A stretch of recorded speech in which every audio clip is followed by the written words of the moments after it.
autre solution qui se pose. On peut également sortir, tout simplement, et regarder ce qui se passe autour de nous. De nombreuses luttes se mettent en place.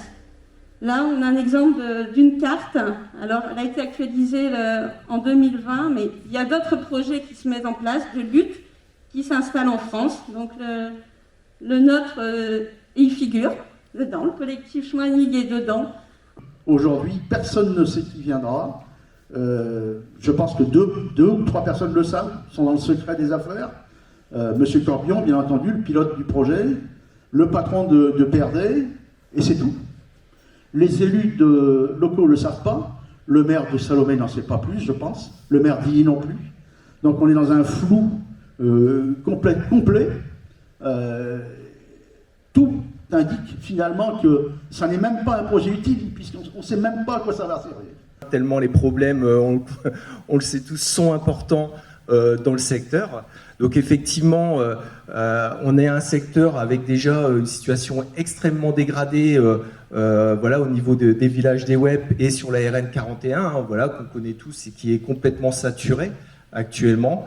On a aussi aujourd'hui dans de nombreux villages, donc Marquis, Salomé, Singuin, Vicre, un flot ininterrompu de véhicules qui utilisent ces villages comme contournement de la RN 41 pour éviter les bouchons. Donc toute la journée, on retrouve dans ces villages vraiment un trafic très important avec ces nuisances, hein, le bruit, la pollution, les incivilités qui sont aussi fait remonter par les habitants de ces villages. Et donc, voilà, la MEL a décidé, en mettant en place cet entrepôt, de rajouter sur un secteur très dégradé un trafic supplémentaire, hein, qu'elle estime à peu près à 800 rotations par jour, donc à la fois 2 camions et 2 camionnettes. Donc, voilà le constat, et vous l'avez vu à travers le petit film, hein, c'est qu'aujourd'hui, les infrastructures, nos routes, notamment les routes de village, qui des fois sont des rues, et où on a un trafic digne d'une départementale, sont inadaptées pour absorber ce futur trafic. La RN 41 également. Alors là aussi, on a interpellé les élus, la MEL, qui, bien sûr, nous répondent qu'il n'y aura pas de problème, que la RN 41 pourra tout à fait absorber ce trafic, notamment parce que les personnes vont travailler en horaire décalé, et donc il n'y a pas de problème. Donc là aussi, on a eu des retours de la MEL là-dessus, où ils bottent en touche. On voit bien que dans le film, la commissaire enquêtrice a réclamé des investissements importants en matière d'infrastructure pour justement répondre à cette problématique et éviter qu'il y ait des impacts dans les villages et pour les habitants. Aujourd'hui, à part avoir réaménagé la route qui relie la RN à Salomé et la mise en place d'une interdiction de passage des poids lourds dans nos villages, il n'y a pas eu grand-chose. Donc là, on attend aussi, on voit bien, et a priori, il n'y a rien d'autre de prévu pour répondre à cette problématique. Donc on voit bien aussi les insuffisances de la MEL sur ce sujet-là et l'absence de réponse, de réponse forte par rapport à cette problématique du trafic automobile. Pour le moment, toutes les autorisations qui ont été données par le préfet ou par les uns et les autres sur le plan administratif ne tiennent pas compte des risques qu'il y a en matière de ressources en eau et d'inondation. L'étude va démontrer, et on en a maintenant la certitude, l'étude va démontrer qu'il y a des risques importants, à la fois sur la nappe phréatique elle-même, sur les ressources en eau, mais également sur le risque d'inondation. Et ça ne concerne pas simplement, vous allez le voir rapidement parce qu'on ne va pas en passer trop de temps, mais vous allez le voir, ça concerne autant Marquis, aussi dans une moindre mesure Antey, mais ça concerne aussi Salomé.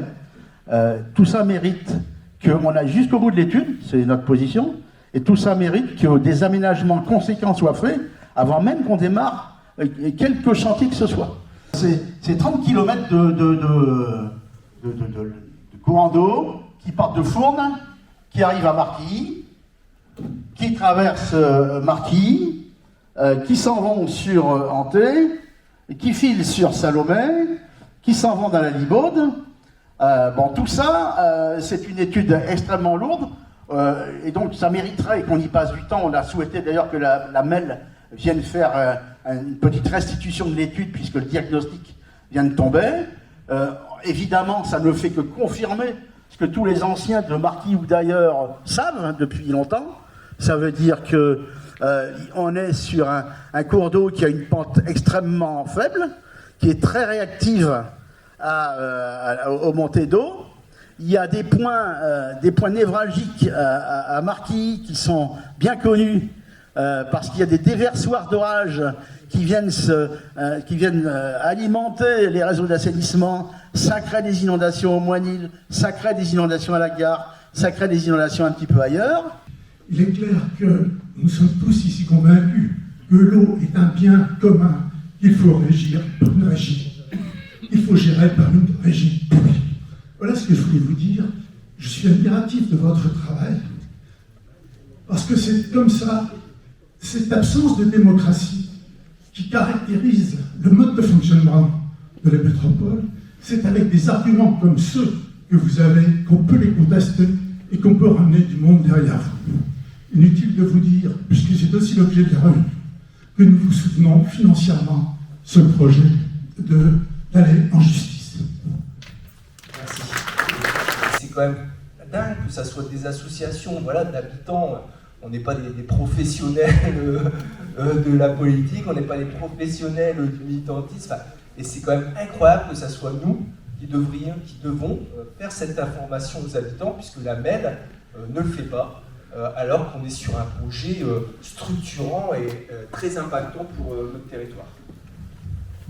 Un petit mot d'abord, effectivement, saluer ce travail remarquable que vous avez fait là tous ensemble, extrêmement construit, charpenté, argumenté et convaincant, qui ne peut pas ne pas avoir d'impact. Après, ce que je vais dire également, c'est que quand on a rencontré M. Corbillon, l'an dernier, avec la présidente du groupe écologiste, il nous a dit que ce projet était le dernier de ce type dans la Maine. Donc c'est bien reconnaître en creux que ce n'est pas un projet d'avenir. Alors gagnons une étape et faisons en sorte que ce projet, effectivement, ne voit pas le jour. Troisième chose qui a été dit, qui est intéressant, c'est l'étude hydraulique, qui a été gagnée par nos actions communes, mais qui est loin d'être achevée. Et je pense que l'urgence, effectivement, c'est de demander au moins qu'il y ait un moratoire sur ce projet dans l'attente de toutes les phases d'études et des travaux à réaliser, effectivement, parce qu'il y a des budgets colossaux à investir pour éventuellement absorber tous les risques qui ont été décrits. Nous, on s'interroge beaucoup avec mes collègues sur le rôle de la région sur ces projets d'entrepôt logistique. Et on compte interpeller par un courrier de la délégation écologiste au Conseil régional Xavier Bertrand. Pour rappel, Xavier Bertrand, il défend l'emploi dans la logistique dans notre région. Il dit que c'est super, il y a déjà 600 entrepôts et plateformes logistiques et il en veut plus, au point même qu'en 2018, il est allé en Chine pour mobiliser des investisseurs pour pouvoir en développer toujours plus. Et vous le savez, dans la région, à Douai, à Amiens, un peu partout, il y a de plus en plus d'entrepôts logistiques avec ces questions, ces risques sur la nature, sur l'environnement, la question des ressources en eau et la question aussi de la biodiversité. C'est la deuxième chose que je voulais vous dire.